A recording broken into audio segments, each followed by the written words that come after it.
Hi guys, welcome back. In this video, I will be showcasing you how to quickly put your Samsung Galaxy A37 5G in silent mode. So let's get started. Now, if you don't want your phone to be making noises, you can simply swipe down and look for the silent mode icon. And this is it right here. Okay, so this is the new placement of the icon. It's normally used to be somewhere here in this area, but now it has been moved here and you might miss it. Okay, so currently we have tones for messages and incoming calls enabled. If you wanted to tap it once, that is vibration icon.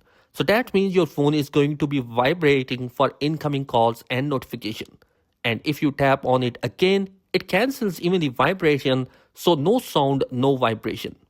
If you tap on it again, it goes back to the ring mode, and that's basically a shortcut way through which you can turn on or off the silent mode. Another way to do it is open up your setting, tap on sound and vibration, and you can see three options here again.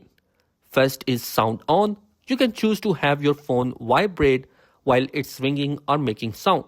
And then you have the vibration mode. That means no sound, just vibration for calls and notification.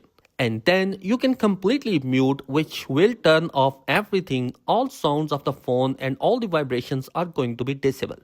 So guys, these are the two methods through which you can turn on or off the silent mode on your Samsung Galaxy A37 5G. I hope this video will be helpful for you. Be sure to subscribe because some amazing content is planned for this year. Peace.